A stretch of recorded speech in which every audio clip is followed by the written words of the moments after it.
Hello everyone, আসসালামু আলাইকুম। আমি মুজিবুর রহমান, আপনাদের সবাই স্বাগত জানাচ্ছি আজকের নেক্সট ভিডিওতে। আজকে আমরা দেখব সাইবার সিকিউরিটির চ্যাপ্টার 2 হ্যাকিং ওয়েব সার্ভার্স। তখন হ্যাকিং কি এই জিনিসটা কিন্তু আমরা চ্যাপ্টার 1-এ পড়ে এসেছি। চ্যাপ্টার 1-এর ভিডিও কিন্তু আমার চ্যানেলে দেওয়া আছে, আপনারা যারা দেখেননি তাদের জন্য ডিসক্রিপশন বক্সে আমি লিঙ্ক দিয়ে দেবো, আগের ভিডিওগুলো দেখে আসবেন। তাহলে হ্যাকিং রিলেটেড যতগুলো টপিকস আছে এবং যে কনসেপ্টগুলো সেগুলো আপনাদের একদম ক্লিয়ার হয়ে যাবে। তা আসেন আজকে ভিডিও শুরু করা যাক। আজকে ভিডিওতে আমরা অনেকগুলো টপিকস দেবো, যেমন ওয়েব সার্ভার কী, সেখানে কী কী কমন ইস্যু হতে পারে, এরপর ওয়েব সার্ভারের পেনিট্রেশন টেস্টিং, ফিশিং অ্যাটাক, এই জিনিসগুলো আমরা দেখবো আজকে। ডিডস অ্যাটাক, এই জিনিসগুলো দেখবো। তো প্রথমে দেখে নিই যে হ্যাকিং ওয়েব সার্ভার। এখন কথা হচ্ছে ওয়েব সার্ভার কী। হ্যাকিং তো আমরা জানি, চ্যাপ্টার 1-এ পড়ে আসছি যে হ্যাকিং কী। তো ওয়েব সার্ভারটা হচ্ছে a web server is a system that hosts website to respond to client request using HTTP or HTTPS। অর্থাৎ ওয়েব সার্ভারটা হলো এমন একটি সিস্টেম বা এমন একটা ওয়েবসাইট যা হোস্ট করে এবং এইচটিটিপি বা HTTPS মাধ্যমে, বা এটা একটা প্রোটোকল, সেটা আমরা সবাই জানি। এই প্রোটোকলটাকে ইউজ করে ক্লায়েন্টের যে রিকোয়েস্ট তার একটা উত্তর দেয় বা রেসপন্স করে। ক্লিয়ার? এটা হচ্ছে ওয়েব সার্ভার। অর্থাৎ ক্লায়েন্ট কোনো একটা রিকোয়েস্ট সিস্টেম কোনো একটা রিকোয়েস্ট পাঠায়, তারপর বেস করে ওই আমাদের প্রোটোকলটা একটা রেসপন্স দেয়, সেটাই হচ্ছে ওয়েব সার্ভার। এখন এই ওয়েব সার্ভারে কিছু সিকিউরিটি ইস্যু হতে পারে। সেটা কীরকম হতে পারে? প্রথমে হতে পারে misconfiguration, improper set up of web server settings that leaves security gaps. অর্থাৎ এখানে কী হবে, যে আমাদের যদি সেটিংসটা ঠিকভাবে আমরা না করে থাকি, তাহলে সেক্ষেত্রে একটা সিকিউরিটি ইস্যু কিন্তু এখানে অ্যারাইজ হয়। যেমন ধরেন সেখানে কী ধরনের সিকিউরিটি ইস্যু হতে পারে, সেখানে কী কী জিনিস হতে পারে, যে ডিবাগ মোড এনেবল থাকতে পারে এবং ডিফল্ট সেটিংটা আমরা চেঞ্জ করিনি, এরকম একটা সিচুয়েশন কিন্তু থাকতে পারে, যে আমরা ডিফল্ট মোডে রেখে দিচ্ছি, কোনো সিকিউরিটি ওখানে ডিফল্ট মোডে রেখে দেওয়ার কারণে ওখানে কিন্তু সিকিউরিটি একটা ইস্যু অ্যারাইজ হয়, তাই না? এরপরে ওয়েবসাইটে আরেকটা সিকিউরিটি ইস্যু হতে পারে, সেটা হচ্ছে ওপেন আননেসেসারি পোর্টস আর communication end points. Every running service open a port. অর্থাৎ পোর্ট হচ্ছে একটা এমন একটা জিনিস যেটা কোনো রানিং একটা সার্ভিসকে দেওয়ার জন্য ইউজ করা হয়, এবং যখন কোনো একটা সিস্টেমকে বা কোনো একটা ওয়েবসাইটকে আমরা রান করি, তখন সেই অনুযায়ী সেই সার্ভারের একটা কিন্তু পোর্ট অন হয়। তবে এখানে কথা হচ্ছে, যদি আননেসেসারি একটা পোর্ট অন থাকে, যে পোর্টটা নিয়ে আমরা কোনো কাজ করছি না কিন্তু অন আছে, সেক্ষেত্রে কিন্তু একটা সারফেস ক্রিয়েট করে, যার ফলে ওখানে একটা ভালনারেবিলিটি ক্রিয়েট হয় এবং সেখানে একটা অ্যাটাকের পসিবিলিটিস থাকে। এখন ভালনারেবিলিটিকে, এই জিনিসটা কিন্তু আমরা চ্যাপ্টার 1-এ পড়ে আসি, সেটা হচ্ছে সিস্টেমের উইকনেস, তাই না? এটা তো আমরা সবাই জানি। তো দেখেন কিছু কমন পোর্ট এখানে দেওয়া আছে। যেমন ধরেন HTTPর জন্য ইউজ করা হয় 80 নাম্বার পোর্টটা। 443 যে পোর্টটা, সেটা হচ্ছে HTTPS-এর জন্য। FTP-র জন্য 21, SSH-এর জন্য 22, MySQL-এর জন্য 306 এই পোর্টটা ইউজ করা হয়। এগুলো হচ্ছে কিছু কমন পোর্ট, জাস্ট আপনাদেরকে দেখানোর জন্য এগুলো লিখেছি। এগুলো কিন্তু এমন না যে লিখতে হয় বা কিছু, তবে যদি লিখতে পারেন তাহলে কিন্তু খুবই ভালো, যে কোন পোর্ট দু একটা এক্সাম্পল দিতে পারলে তো খুবই ভালো হয়, তাই না? তো এটা কেন বলা হলো, যে আমাদের যে আননেসেসারি পোর্টটা সেটা যদি ওপেন থাকে, এই যে unused open port increase attack surface. অর্থাৎ আমাদের আননেসেসারি যে পোর্টগুলো সেগুলো ওপেন থাকতে আমাদের অ্যাটাক সারফেসটা কিন্তু বেশি কাজ করে। অর্থাৎ আমরা ওটাকে অন আছে কিন্তু কোনো কাজ করছি না, কোনো অ্যাক্টিভিটিস আমাদের ওখানে নাই, ওখানে কী হবে, অ্যাটাকাররা সহজে এসে ওখানে অ্যাটাক করতে পারে। এটাই হচ্ছে বলা হয়েছে। এবার হচ্ছে আরেকটা ওয়েব সার্ভারের ইস্যু আসতে পারে, সেটা হচ্ছে সিকিউরিটি ইস্যু উইক SSL বা TSL configuration, protocol that encrypts communication between client and server. অর্থাৎ এটা একটা এমন একটা প্রোটোকল যেটা হচ্ছে আমাদের সার্ভার এবং ক্লায়েন্টের মধ্যে একটা এনক্রিপশন সিস্টেমকে চালু করে দেয়, সেটা খুবই উইক থাকে। তার ফলে কি হয়, যে আমাদের যদিও এনক্রিপ্ট করছে আমাদের মেসেজটাকে বা আমাদের ইনফরমেশনকে, যেহেতু উইক একটা প্রোটোকলের মাধ্যমে করা হয়েছে, সেজন্য এটা খুব বেশি সিকিউর অবস্থায় যে আছে এটা আমরা শিওর হতে পারবো না। এটাকে খুব ভালো একটা এনক্রিপশন সফটওয়্যার দিয়ে বা এনক্রিপশন মেথড দিয়ে সেটাকে এনক্রিপ্ট করে, তখন আমরা বলতে পারবো যে হ্যাঁ, এই ইনফরমেশনটা একদম সিকিউর, এখানে কোনো আর ইনফরমেশন লিক হওয়ার কোনো চান্স নেই। এই জিনিসটা যেহেতু এখানে এই SSL বা TLS এগুলো হচ্ছে উইক একটা প্রোটোকল, সেটাকে ইউজ করে এনক্রিপ্ট করার ফলে আমাদের ক্লায়েন্ট এবং সার্ভারের যে ইনফরমেশনগুলো বা কমিউনিকেশনগুলো হয়, সেগুলো এনক্রিপ্ট করার পরেও কিন্তু আমাদের ডেটা লিক হতে পারে, এটাই হচ্ছে এখানে বলা হয়েছে।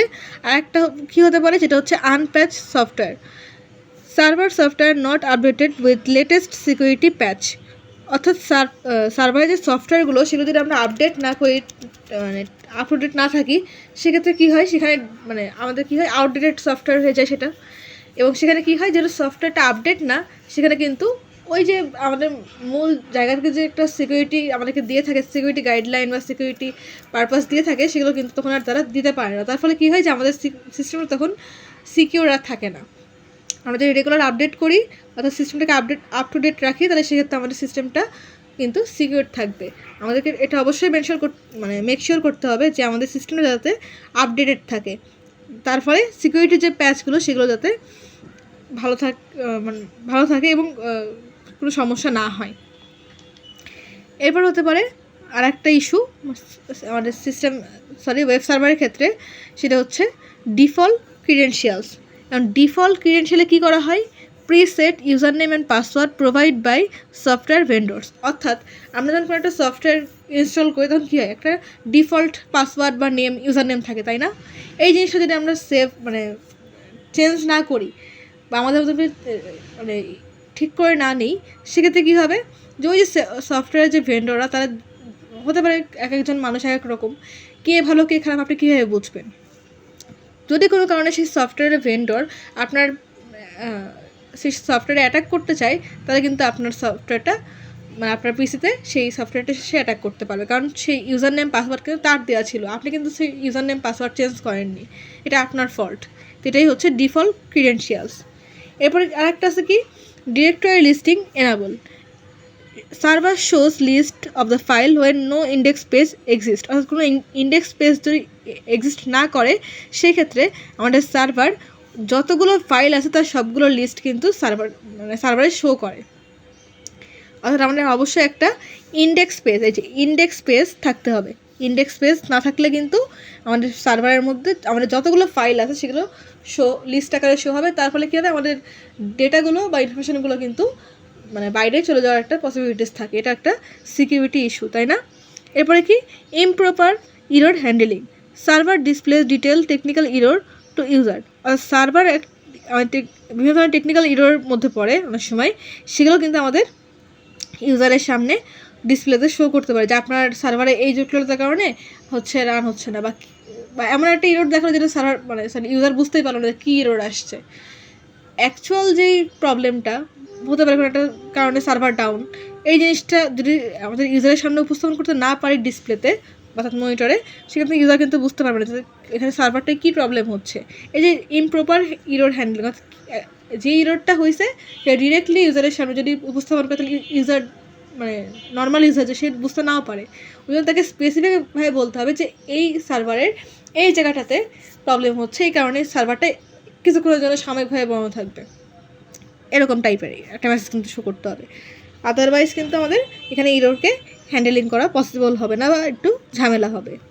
এবার হচ্ছে weak authentication, poor log in security mechanism. অর্থাৎ কোনো ধরনের ইউজার যদি কোনো জায়গায় যে লগ ইন করে, সেখানে কী হতে পারে, তার অথেন্টিকেশনটা উইক হতে পারে। এর জন্য সবচেয়ে ভালো ওয়ে কি, যে আমাদের মাল্টিপল ভেরিফিকেশন সিস্টেম অর্থাৎ 2 স্টেপ ভেরিফিকেশন, যেটা আমরা করে থাকি সচরাচর ইউজ করি আমরা সবাই, তাই না? এই জিনিসটা থাকলে আমাদের যে সিকিউরিটি পারপাসটা অর্থাৎ অথেন্টিকেশন বা লগ ইনের যে ইস্যুগুলো, সেগুলো কিন্তু অনেক বেশি সিকিউর হয়ে যাবে। যদি আমরা 2 স্টেপ ভেরিফিকেশন না দিই, তাহলে সেক্ষেত্রে কিন্তু জিনিসটা একটু ইনসিকিউর অবস্থায় থাকতে পারে, তাই না? যদি আমরা 2 স্টেপ ভেরিফিকেশন দিই, তাহলে আমাদের যেই পিসিতে বা যেই জায়গায় আমরা লগ ইন করতে যাবো, আমাদের ফোনেও কিন্তু একটা নোটিফিকেশান আসবে সেটাকে আমি নাকি অন্য কেউ লগ ইন করতে যাচ্ছে, এই জিনিসটা। তাহলে আমরা কী হচ্ছে, আমরা নিজেরা বুঝতে পারছি যে অন্য কেউ যদি লগ ইন করতে চায়, তো তারপরেও কিন্তু আমার ফোনে একটা মেসেজ আসবে যে তোমার এই জিমেল দিয়ে অমুক একজন লগ ইন করে, তুমি হলে সেটা অ্যাকসেপ্ট করো, নাহলে সেটা ডিক্লাইন করে দাও, এরকম টাইপের একটা মেসেজ আমাদের সামনে শো করে, তাই না? এই জিনিসটা যে আমাদের যদি উইক অথেন্টিকেশন থাকে অর্থাৎ 2 স্টেপ ভেরিফিকেশন অন না থাকে, সেক্ষেত্রে কিন্তু আমাদের লগ ইন ইনফরমেশানগুলো বাইরে আউট হয়ে যেতে পারে। এটা একটা খুবই গুরুত্বপূর্ণ প্রবলেম বা ইস্যু, তাই না, ওয়েব সার্ভারের ক্ষেত্রে। এরপর হচ্ছে ইনসিকিউর ফাইল পারমিশন। এমন একটা ফাইল আপনি ক্লিক করলেন যেটা ইনসিকিউর, এবং সেখানে কোনো ফাইল পারমিশন দেওয়া নেই, আপনি জাস্ট ক্লিক করলেন র্যান্ডমলি, তার ফলে কী হলো, ওখানে অ্যাটাকাররা কোনো একটা ফাঁদ পেতে ছিল, আপনি সেই ফাঁদে পা দিলেন এবং আপনার পিসি বা আপনার সফটওয়্যার হ্যাক হয়ে গেল বা ওয়েবসাইট হ্যাক হয়ে গেল। এই জিনিসটা যে সিকিউর ফাইল পারমিশন পাওয়ার পরেই কিন্তু আপনি সেই ফাইলের পরে বা সেই ফাইলের যেই লিঙ্কটা সেটার পরে ক্লিক করবেন। ইনসিকিউর ফাইলের জন্য আপনারা কখনোই সেখানে ক্লিক করবেন না।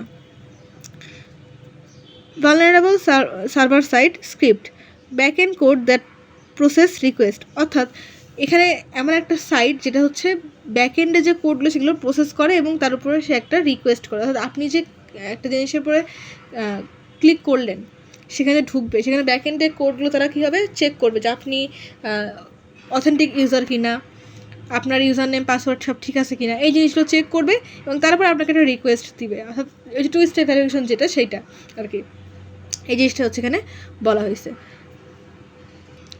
তো এই তো গেল আমাদের ওয়েব সার্ভারে যে সিকিউরিটি ইস্যুগুলো হতে পারে সচরাচর সেইগুলো। তো এখান থেকে কিন্তু এরকম টাইপের কোশ্চেন আসবে না যে ওয়েব সার্ভার কী বা সিকিউরিটি ইস্যুগুলো লেখো, এরকম টাইপের কোশ্চেন না। এখান থেকে আমাদের মানে এই সাবজেক্টটা এরকম যেখান থেকে সবগুলো সিনারিও বেসড কোশ্চেন হবে। তেমন একটা সিনারিও দিল যে আপনাকে বলবে যেখান থেকে কোন সিকিউরিটি ইস্যুটা অ্যারাইজ হয়েছে সেটা আলোচনা করো। তো আপনাকে কিন্তু সবগুলো সিকিউরিটি ইস্যু সম্পর্কেই নলেজ থাকতে হবে, তাহলে কিন্তু আপনারা লিখতে পারবেন যে এই প্রবলেম হচ্ছে, তাহলে এখানে এই সিকিউরিটি ইস্যুটা কাজ করছে। যেমন ধরেন যদি এখানে এমন একটা ইয়ে থাকে যে একজন ইউজার হচ্ছে লগ ইন করলো, তার 2 স্টেপ ভেরিফিকেশন অন নেই, তার তার ইউজার নেম পাসওয়ার্ড হচ্ছে আর একজন দেখে ফেললো বা আর একজন জেনে গেল, এখানে কী ধরনের সিকিউরিটি ইস্যু অ্যারাইজ হলো, এরকম টাইপের কোশ্চেন হয়েছে। তাহলে আপনি কী বলবেন, সেখানে একটা উইক অথেন্টিকেশনের যে সিকিউরিটি ইস্যুটা সেটা অ্যারাইজ হয়েছে, তাই না? এরকমভাবে সিনারিও বেস কোশ্চেন হবে, ঠিক আছে? একদম ডিরেক্ট কোশ্চেন হবে না, যেটা কাকে বলে, কত প্রকার, কী এরকম টাইপের কোশ্চেন হবে না। তো এখন দেখব ওয়াই ওয়েব সার্ভার্স আর কম্প্রোমাইজড। কারণ কম্প্রোমাইজড বা হ্যাক একই কথা, এক এক জায়গায় হ্যাক লেখা থাকবে, এক এক জায়গায় কম্প্রোমাইজ লেখা থাকবে, আপনারা কনফিউজড হবেন না, ঠিক আছে? এই জন্য এই জিনিসটা বলে দিলাম। তো এখানে ওয়েব সার্ভার কেন হ্যাক হয় বা কেন কম্প্রোমাইজ হয়, প্রথম কারণটা হতে পারে পাবলিক এক্সপ্লোজার, অর্থাৎ web server are expose to the internet 24/7। যেহেতু ওয়েব সার্ভার, যে পাবলিক ওয়েব সার্ভারগুলো আমরা ইউজ করি সেগুলো 24/7 অন থাকে, তাই না? সারাক্ষণ আমরা যখন পেতে চাই তখন অ্যাক্সেস করতে পারি ওয়েব সার্ভারে বা ওয়েবসাইটে। সেক্ষেত্রে কী হয়, দীর্ঘক্ষণ সেটা অন থাকার কারণে 24 ঘন্টা যেটা সেটা অন থাকে, 7 দিনে অন থাকে, 24 ঘন্টা 7 দিন, সেক্ষেত্রে ওখানে একটা হ্যাক হওয়ার পসিবিলিটিস থাকে। কারণ ওখানে কী হচ্ছে, যেহেতু সার্ভারটা অন আছে তাহলে কি ওখানে একটা ওপেন পোর্ট আছে, তাই না? পোর্টটা ওপেন আছে, তাহলে ওই পোর্টটা দীর্ঘক্ষণ ধরে ওপেন থাকার কারণে কী হচ্ছে, আমাদের হ্যাকাররা ওখানে সহজেই ওই ওপেন পোর্টে হ্যাক করতে পারে, এটা একটা পসিবিলিটিস, ঠিক আছে? এরপর আরেকটা কী হতে পারে যে হ্যাক হওয়ার কারণ, সেটা হচ্ছে misconfiguration. Improper set up leads to vulnerabilities, অর্থাৎ আমরা যদি ভুলভাল সেট আপ দিই সে কারণে বা ঠিকঠাকভাবে সেট আপ না দিই সেখানে কিন্তু ভালনারেবিলিটি ক্রিয়েট হতে পারে বা সিস্টেমের উইকনেস ক্রিয়েট হতে পারে, তার ফলে কিন্তু হ্যাকাররা ওখানে হ্যাক করতে পারে। তো কনফিগারেশন করাটা কিন্তু খুব বেশি ইম্পর্টেন্ট প্রপারলি, ঠিক আছে? আরেকটা কী হতে পারে, আরেকটা হচ্ছে outdated software, unpatch apache, PHP version, অর্থাৎ আমাদের যে পুরাতন যে অ্যাপাচি বা পিএইচপি ভার্সনগুলো আছে সেগুলো যদি আমরা আপডেট না করি সেক্ষেত্রে কিন্তু আমাদের সেখানে একটা হ্যাক হওয়ার পসিবিলিটিস থাকে। কারণ আমরা যদি সফটওয়্যারকে বা সিস্টেমকে আপডেট করি সেক্ষেত্রে কী হয়, যে সিকিউরিটি আমাদের ইনক্রিজ হয়। আর যদি আমরা সেই সিস্টেমকে বা সেই ওয়েবসাইটকে আপডেট না করি, আউটডেটেড সফটওয়্যারগুলো কিন্তু আমাদের হ্যাকারদের জন্য খুব একটা মানে কী বলবো, কমন একটা স্পেস, যেটা তারা যেহেতু ওখানে কোনো আপডেট হচ্ছে না, কোনো সিকিউরিটি ইনক্রিজ হচ্ছে না, যেরকম ছিল সেরকমই আছে, তাহলে মানে সিস্টেম আপডেট হচ্ছে না, বাট আমাদের হ্যাকারদের প্রতিনিয়ত কিন্তু তাদের যে ইয়েগুলো কাজকর্মগুলো সেগুলো তারা আপডেট করছে, আরও কীভাবে হ্যাক করা যায়, এই জিনিসগুলো তারা ইয়ে করছে। যেহেতু আপনি সফটওয়্যার আপডেট করছেন না, তাহলে আপনার সেই পুরাতন জিনিসটাকে তার হ্যাক করতে খুব ইজি হবে, এই জন্য হ্যাকাররা খুব ইজিলি ওই আউটডেট যে সফটওয়্যারগুলো সেগুলোতে হ্যাক করতে চেষ্টা করে। এটা হচ্ছে ওয়েব সার্ভার হ্যাক করার আরেকটা গুরুত্বপূর্ণ কারণ ছিল।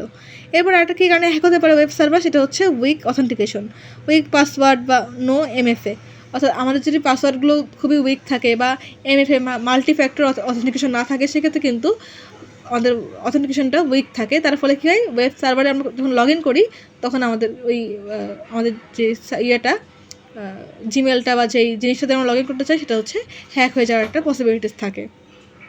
এরপরে হচ্ছে poor input validation leads to SQLi XSS, অর্থাৎ এখানে কি হয়, যে আমরা যখন ইনপুটের যে ভ্যালিডেশনটা সেটা ঠিকভাবে না দিই বা ইনপুটটা ভ্যালিড না দিই বা সেটা প্রপারলি ভ্যালিড না হয় বা খুবই কম ভ্যালিডেট একটা ইনপুট হয়, সেক্ষেত্রে কী হয় যে SQLI বা XSS এর মতো অ্যাটাক হতে পারে। SQLI বা XSS এই জিনিসগুলো আমরা চ্যাপ্টার 3 অর্থাৎ পরবর্তী চ্যাপ্টারে দেখব। ডিটেলস এগুলো নিয়ে একটা আলাদা চ্যাপ্টারই আছে, তো ওটা নিয়ে তখন আলোচনা করব, ঠিক আছে? আপাতত এই জিনিসগুলো জেনে রাখেন, যেটা আমাদের ইনপুট যদি ভ্যালিড না হয় বা খুবই কম ভ্যালিড হয়, সেক্ষেত্রে কিন্তু আমাদের SQLI বা SSS এই প্রবলেমগুলো হতে পারে। High value target contents customer data payment info, অর্থাৎ এখানে কী হয়, হাই ডেটাগুলো থাকার কারণে কাস্টমার ডেটা বা পেমেন্ট ইনফোগুলো থাকার কারণে এখানেও কিন্তু ওয়েব সার্ভারের এই পোর্শনটাতে কিন্তু হ্যাক হওয়ার পসিবিলিটিস থাকে। যেমন ধরুন কাস্টমার ডেটাবেস সেভ হচ্ছে একটা ওয়েব সার্ভারে, সেটা হতে পারে MySQL বা অন্য কোনো ওরাকল বা অন্য যে কোনো NoSQL এই টাইপের এইগুলোতে তারা স্টোর করছে কাস্টমারের ডেটাগুলো, বা পেমেন্ট যে ইনফরমেশনগুলো সেগুলো কিন্তু ওখানে স্টোর করা হয়ে থাকে, তাই না? এই জায়গাগুলো কিন্তু খুবই সেন্সিটিভ, তাই না? এই জায়গাগুলোতে কিন্তু হ্যাকাররা খুব ইজিলি হ্যাক করতে পারে। তো এই যে আমরা যে 6টা জিনিস দেখলাম, একটা হচ্ছে public exposure, misconfiguration, outdated software, weak authentication, poor input validation, high value target, এই জিনিসগুলোতে কিন্তু একটা ওয়েব সার্ভারে হ্যাক হওয়ার পসিবিলিটিস বা কম্প্রোমাইজ হওয়ার পসিবিলিটিস কিন্তু অনেক বেশি। তো এই তো গেল আমাদের ওয়েব সার্ভার হ্যাক হওয়ার যে কারণগুলো সেইগুলো। এখন আমরা দেখব ডস অ্যাটাক, ডিডস অ্যাটাক। দেখেন এটা কিন্তু আমরা ফার্স্ট চ্যাপ্টারে আলোচনা করেছি। ডস অ্যাটাকটা কি? ডস অ্যাটাকের ফুল ফর্ম হচ্ছে ড্যানিয়েল অফ সার্ভিস অ্যাটাক, আর ডিডস অ্যাটাকের হচ্ছে distributed denial of service attack, ঠিক আছে? Full form. তো ডস অ্যাটাকে কী হয়? ডস অ্যাটাকে হচ্ছে DoS attack is a cyber attack aimed to make a computer, network or service unavailable to its intended user. Most DOS attacks work by flooding the target with the more traffic request than it can handle. অর্থাৎ DOS অ্যাটাকে কী করা হয়, যে কোনো একটা পিসি বা একটা IP থেকে এমনভাবে ট্রাফিক বা এমনভাবে রিকোয়েস্ট পাঠানো হয় যাতে আমাদের যে ওয়েবসাইটটা বা ওয়েব সার্ভারটা সেটা ওই রিকোয়েস্ট বা ট্রাফিককে হ্যান্ডেল করতে না পারে। তার ফলে কী হয়, যখন একাধিক রিকোয়েস্ট তার কাছে আসে সে হ্যান্ডেল করতে পারছে না, একটার পর একটা রিকোয়েস্ট তার কাছে এসে যাচ্ছে, সে সেটা রেসপন্স করার আগে আরেকটা রিকোয়েস্ট আসছে। যখন এই প্রবলেমটা অ্যারাইজ হয় তখন কী হয়, ওই সার্ভারটা ওই টাইমটার জন্য সাময়িকভাবে ডাউন হয়ে যায় বা ওই সার্ভারটা অফ হয়ে যায়, সার্ভার কাজ করতে পারে না অতিরিক্ত ট্রাফিক বা অতিরিক্ত রিকোয়েস্ট পেলে। এই কাজটাই হচ্ছে ডস অ্যাটাকারটা করে থাকে। আর ডিডস অ্যাটাকটা কি? ডিস্ট্রিবিউটেড ড্যানিয়েল অফ সার্ভিস বা deeds attack is A more powerful coordinate version of DOS attack. While a standard DOS attack comes from single computer, a DDoS attack uses a massive network of thousands or even millions of compromised devices called botnet to flood a target at the same time. অর্থাৎ deeds অ্যাটাকে কী হয়, DOS attack যেরকম হচ্ছিলো যে একটা computer থেকে বা একটা source থেকে আমাদেরকে ট্রাফিক বা সিগন্যাল পাঠানো হচ্ছিলো, তার ফলে কী হচ্ছে, আমাদের সার্ভারটা ওই রিকোয়েস্টের যে সেটা নিতে পারছে না, তার জন্য অতিরিক্ত হয়ে যাচ্ছে। বাট ডিডস অ্যাটাকে কিন্তু এই জিনিসটা ম্যাসিভ আকারে হয়ে থাকে। সেটা কী হবে, যে একাধিক কম্পিউটার বা একাধিক আইপি একসাথে মিলে একটা নেটওয়ার্ক তৈরি করে, যেটাকে বলা হয় হচ্ছে বোটনেট। এই বোটনেট ইউজ করে তারা কী করে, নির্দিষ্ট একটা সার্ভার কোনো একটা ওয়েবসাইটে তারা অ্যাটাক একবারে চালায়। তাহলে কী হচ্ছে, ম্যাসিভ অ্যামাউন্টের, অর্থাৎ ওখানে হতে পারে থাউজেন্ডস অফ কম্পিউটার, হতে পারে মিলিয়নস অফ কম্পিউটার এক জায়গা হয়ে একটা নেটওয়ার্ক ক্রিয়েট করে সেই নেটওয়ার্ক থেকে তারা একটা করছে, ট্রাফিক বা সিগন্যাল পাঠাচ্ছে একই সাথে একটা ইয়েতে। তখন কী হচ্ছে, সিস্টেমটা পুরোপুরি শাটডাউন হয়ে যাচ্ছে। তো ডস অ্যাটাকের থেকে কিন্তু ডিডস অ্যাটাকটা খুব বেশি মারাত্মক বা ম্যালিশিয়াস, ঠিক আছে? এটাই হচ্ছে মেনলি করা হয়েছে। তো এখন আমরা দেখবো এই ডস অ্যাটাক ডিডস অ্যাটাকের মধ্যে ডিফারেন্সগুলো কী কী। ডস অ্যাটাকের ফুল ফর্ম হচ্ছে ড্যানিয়েল অফ সার্ভিস অ্যাটাক, আর ডিডস হচ্ছে distributed denial of service attack. DoS অ্যাটাকে কী করা হয়, attack one computer from one source, একটা কম্পিউটারে একটা সোর্স থেকে অ্যাটাক করা হয়। বা ডিডস অ্যাটাকে কী করা হয়, many computer from massive source. Massive source বলতে ওই যে একাধিক কম্পিউটার মিলে একটা নেটওয়ার্ক যে ক্রিয়েট করলো বোটনেট, ওটাকে ইউজ করে তারা কী করে, একাধিক কম্পিউটারে অ্যাটাক করতে পারে বা একটা কম্পিউটারে অ্যাটাক করতে পারে। কিন্তু এটার সোর্স ছিল একটা, এখানে সোর্স হচ্ছে ম্যাসিভ সোর্স। ডিডসে কী হচ্ছে, direct attack from the source, attack থেকে সোর্স থেকে ডিরেক্টলি অ্যাটাক করা হয়। আর এখানে বোটনেট থেকে অ্যাটাক করা ডিডসে। ডস অ্যাটাকে কী হয়, ট্রাফিক ভলিউম লো থাকে, ডিডোস অ্যাটাকে ট্রাফিক ভলিউমটা হাই থাকে বা ম্যাসিভ অ্যামাউন্টে থাকে, কারণ এখানে একাধিক কম্পিউটার বা একাধিক সোর্স থেকে অ্যাটাক করা হচ্ছে, তাই না? এই জন্য অনেক বেশি ট্রাফিক ভলিউম থাকে মানে ডস অ্যাটাকের তুলনায়। ডস অ্যাটাকে ডিটেকশনটা ইজি, কারণ আমরা জানি যে একটা পিসি থেকে ওখানে বা একটা সোর্স থেকে ওখানে অ্যাটাক করা হচ্ছে, সেই পিসিটা যদি আমরা খুঁজে বের করতে পারি বা সেই আইপিটা খুঁজে বের করতে পারলে কিন্তু আমরা সেটাকে ব্লক করে দিলেই আমাদের অ্যাটাকটাকে আমরা প্রিভেন্ট করতে পারলাম। বাট ডিডোস অ্যাটাকে কী হচ্ছে যে একাধিক কম্পিউটার, মিলিয়নস অফ কম্পিউটার এক জায়গায় হয়ে একটা নেটওয়ার্ক ক্রিয়েট করে সেই নেটওয়ার্ক থেকে আমাদেরকে অ্যাটাক করা হচ্ছে। এখন আমরা কয়টা কম্পিউটারকে ব্লক করব? একটা, দুটা, 5টা, 10টা, 50টা, 100টা? সেখানে যখন হাজার হাজার মিলিয়ন কম্পিউটার হবে বা সোর্স হবে, তখন সেগুলোকে কিন্তু ডিটেক্ট করা টাফ হয়ে যায় যে কোন জিনিস মানে সোর্স থেকে কিন্তু আমাদেরকে অ্যাটাক করা হচ্ছে। এই জিনিসটাই বোঝানো হয়েছে। ডসটাকে কী হয়, handle by block that one IP, অর্থাৎ আমাদেরকে ওই যেই আইপি থেকে অ্যাটাক করা হচ্ছে সেই আইপিটা ব্লক করে দিলে কিন্তু অ্যাটাকটাকে হ্যান্ডেল করতে পারলাম। বাট ডিডোসটাকে সেটা হয় না কেন? কারণ এখানে মিলিয়নস অফ আইপি থাকে বা মিলিয়নস অফ সোর্স থাকে, সেই জন্য সেটাকে কয়টাকে ব্লক করবো আমরা, তখন আর ব্লক করা পসিবল হয় না। অ্যাটাকটা তখন ম্যাসিভ আকার ধারণ করে আমাদের সফটওয়্যারটা বা সিস্টেমটা শাটডাউন হয়ে যায় মানে দীর্ঘদিনের জন্য আর কি। তো এটা ছিল ডস অ্যাটাক, ডিডোস অ্যাটাক। এটা কিন্তু খুবই ইম্পর্টেন্ট একটা টপিক ছিল, যেটা খুব ভালো করে পড়বেন। তো এখন আমরা দেখব ফিশিং অ্যাটাক। তো ফিশিং অ্যাটাকটা কি?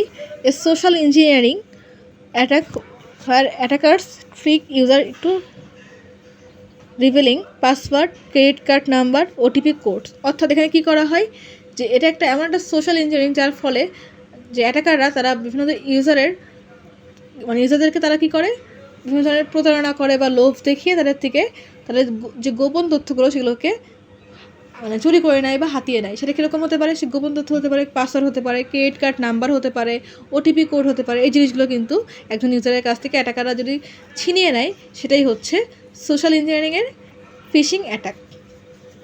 এটা কীভাবে কাজ করে? ফেক ইমেল সেন্ড, অর্থাৎ অ্যাটাকাররা কী করে, ফেক ইমেল পাঠায়। ভিকটিম কী করে? ভিকটিম ক্লিক ম্যালিশিয়াস লিঙ্ক, অর্থাৎ সেই ইমেলের মধ্যে একটা লিঙ্ক ছিল, ভিকটিম অর্থাৎ যার জিনিস হ্যাক হলো, যে ভিকটিম আর কি, সে কী করলো, ওই ইমেলে ঢুকে ওই লিঙ্কটাতে ক্লিক করলো।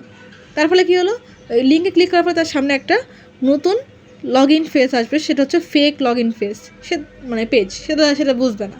সে মনে করে যে লগ ইন করতে হবে, সে যখনই তার পাসওয়ার্ড বা সে করতে চাবে, লগ ইন করতে চাবে, তখন কী হবে, অ্যাটাকাররা তার যেই ইনফরমেশানগুলো সেগুলো তারা চুরি করে নিবে বা তার যে ইনফরমেশন সেগুলো লিক হয়ে যাবে অ্যাটাকারের কাছে। এভাবে তারা ফিশিং অ্যাটাককে ইউজ করে একজন ইউজারের কাছ থেকে তথ্য হাতিয়ে নেয়। ঠিক আছে?